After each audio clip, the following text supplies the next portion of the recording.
Everyone knows Mark Cuban as a really rich person. Today I'm going to cover how Mark Cuban lost over $5 million.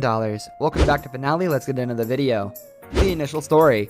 A firefighter by profession, Jeff Stroop always encountered trouble when he connected the standard fire hose to the hydrant. According to his vast experience, this took almost 30 seconds, which is a considerable amount of time during a crisis. This is what prompted him to think and work towards an invention that would change the game. The introductory video. In that eventful episode, Jeff demonstrated with a video where a fire truck got an alarm. All the workers rushed to the scene, but they all realized how long it took to even think about the provision of water. Jeff decided to concoct some approach to fix that issue. That was the point when he came up with Hycon. Jeff worked tirelessly for his product and stated that such uniqueness would alter the course of how firefighters work. Jeff believed that his invention possessed the ability to make tons of money and would also serve humanity.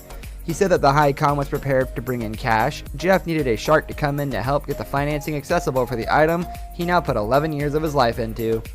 The episode. Jeff appeared alongside two of his fellow firemen and began acquainting with the investors, including Mark Cuban.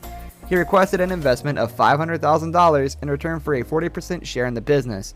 To get more attention, Jeff makes the sharks envision that somebody that they know and love was caught in the house that burst into flames. He tells them that those individuals could have been spared if the firemen could get the water to the house a second sooner. He said that there are an excessive number of homes and the American dreams being crushed by dangerous fires, and Hycon was the best approach to take care of that issue. Jeff argued that the Hycon was the world's quickest method to interface and detach from the fire hydrant. One thing that was monotonous during Jeff's address was the importance he stressed on time being an integral factor between life and death. A normal method to supply water can more than 30 seconds, while the Hycon can do the job in less than 3 seconds. The Hycon also just took about 1 moment to separate. Jeff told the Sharks that there are 30,000 local groups of firefighters over the United States and said that there were millions to be made with this item. This stat made Mark Cuban more interested in this proposal, and he started to ask questions regarding the product. Seeing an energized version of Mark, Kevin also became pretty active, and it became clear that both of them were now fighting for the prize. When he asked about the price of a single Hycon connector, Jeff said that the smaller version would cost around $200, while the bigger valve would be for $400. The negotiation. Mark Cuban loved the smaller Hycon size so much that he was willing to invest a massive amount. Jeff had just asked for $500,000, but Mark offered him $1.25 million. However, there was a significant catch. The financing was only available if Jeff agreed to let go of the entire company, i.e. the 100% of shares would belong to Mark.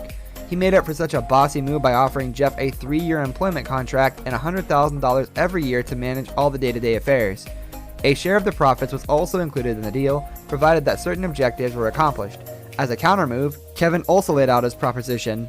His deal comprised of the initially asked sum of $500,000, a 100% share of the business for himself, along with 3% of royalties, and perpetuity for Jeff. Kevin even claimed that Mark only cared about the money and didn't share the same passion for the product as Jeff. Despite Kevin's best efforts to turn Jeff against Mark, Jeff decided to side with Mark, and the deal was agreed upon. Good for both parties, right? Not really. The aftermath. Mark Cuban dumped the deal after he failed to dish out the money. It wasn't because he ran into a loss, it was just because of the fact that he had overestimated the value of the product and thus had second thoughts over his decision. Jeff Stroop, on the other hand, went on an all-out verbal onslaught against Mark Cuban, labeling him as a liar and an egotistical man. Jeff claimed that Mark's persistence over changing the deal was the main reason for negotiations to fail.